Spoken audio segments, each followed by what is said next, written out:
అనంతపురం జిల్లాలో కావచ్చు లేదా రాయలసీమలో ఎలాంటి పరిస్థితులు ఉన్నాయి? మున్సిపల్ కార్మికులు సంబంధించినటువంటి అంశంలో వారికి చాలా మంది కూడా మద్దతు తెలుపుతున్న పరిస్థితులు కనిపిస్తున్నాయి. ఇంకొక వైపు ప్రభుత్వం చర్చలు ఇవాళ కూడా ఉన్నప్పటికీ అక్కడ సమస్య అయితే మాత్రం కొనసాగుతోంది కదా. ప్రస్తుతం మొత్తం జిల్లా వ్యాప్తంగా కావచ్చు అక్కడ ఉన్నటువంటి ప్రజలు కూడా ఈ సమస్య పెరుగుతున్న నేపథ్యంలో ప్రజల నుంచి ఏ రకమైనటువంటి ఆందోళన వ్యక్తమవుతోంది?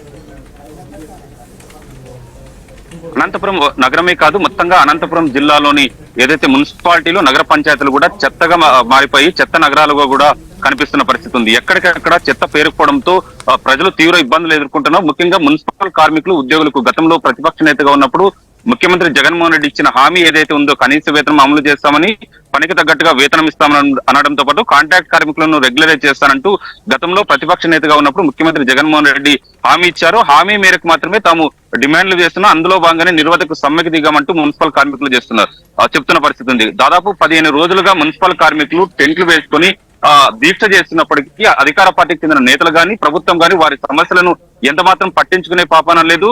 కనీసం వాళ్ళతో చర్చలు కూడా జరపడం లేదు. చర్చలు జరపపోగా సమ్మెను నిర్వీర్యం చేసేందుకు మాత్రమే పెద్ద ఎత్తున వైసీపీకి చెందిన ప్రజాప్రతినిధులు ప్లాన్లు వేస్తున్న పరిస్థితి ఉంది. ముఖ్యంగా ఏదైతే చెత్త పేరుకుపోయిందో ఆ ప్రాంతంలో ప్రైవేట్ కార్మికులను ఇతరులను తీసుకొచ్చి చెత్తను తరలించే ప్రయత్నం చేస్తుండడంతో కార్మికులు కూడా ఎక్కడికక్కడ అడ్డుకుంటున్నారు.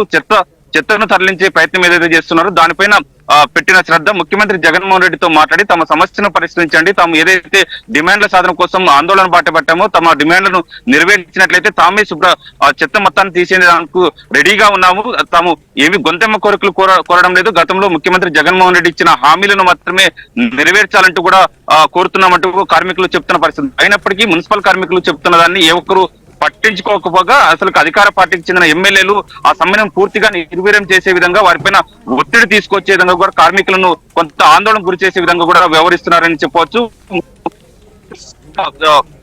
తాడిపత్రి మున్సిపాలిటీ ఎమ్మెల్యే కేతిరెడ్డి పెద్దారెడ్డి కార్మికుల సమ్మెను నిర్వీర్యం చేసే విధంగా వ్యవహరించారంటూ కూడా కార్మికులు పెద్ద ఎత్తున ఆందోళనకు దిగాల్సిన పరిస్థితి ఏర్పడింది.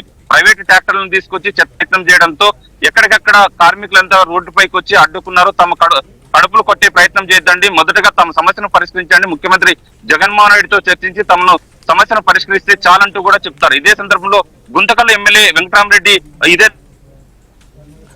ప్రయత్నం చేసి అక్కడ కూడా కార్మికులు అడ్డుకున్నారు. ఎలాంటి పరిస్థితులను చెత్తను తరలించే ప్రయత్నం చేయకూడదంటూ కూడా అడ్డుకుంటున్న పరిస్థితి కనిపించింది. కార్మికులు నిలదీస్తున్నారు, తమ సమస్యలను పరిష్కరించాలంటూ కూడా కోరుతున్నారు. అయినప్పుడు కూడా అధికార పార్టీకి చెందిన ఎమ్మెల్యేలు ఏ ఒక్కరు కూడా పట్టించుకోకపోవడంతో ఎక్కడికెక్కడ అనంతపురం జిల్లా వ్యాప్తంగా అనంతపురం నగరంలోని 50 డివిజన్లతో పాటు మొత్తంగా రాయదుర్గం, కళ్యాణదుర్గం మున్సిపాలిటీలు, నగర పంచాయతీలు మొత్తంగా చెత్తతో పేరుకుపోయినాయి. డస్ట్బిన్లన్నీ కూడా చెత్తతో నిండిపోవడంతో దుర్గంధం వస్తుంది. దుర్వాసనతో ప్రజలు తీవ్ర ఇబ్బందులకు ఎదుర్కోవాల్సి వస్తుంది. ముఖ్యంగా ప్రధాన రహదారుల సమీపంలో ఈ డస్ట్బిన్లు ఉండడంతో చెత్త మొత్తం పేరుకుపోయి రోడ్లపై వేయాల్సిన పరిస్థితి ఉంది. దీంతో అక్కడక్కడ ఘర్షణలకు దిగాల్సిన పరిస్థితి కూడా ఏర్పడుతుంది. చెత్త అక్కడ వేయద్దంటూ ఆ సమీపంలో ఉన్న ఇళ్లలో ఉన్న వారంతా కూడా అక్కడ చెత్త వేసేందుకు వచ్చిన వారితో కొంత ఘర్షణకు దిగా స్థితులు కూడా ఏర్పడుతున్నాయి. అయినప్పటికీ కూడా ప్రభుత్వం ఈ 15 రోజులుగా మున్సిపల్ కార్మికులు సమ్మె చేస్తుంటే కనీసం పట్టించుకోకపోవడాన్ని కార్మికులతో పాటు ఇటు ప్రజలు కూడా తీవ్రంగా తప్పుపడుతున్నారు. ముఖ్యమంత్రి జగన్మోహన్ రెడ్డి ఇప్పటికైనా స్పందించి మున్సిపల్ కార్మికుల సమస్యలను పరిష్కరించాలంటే చెప్తున్నారు.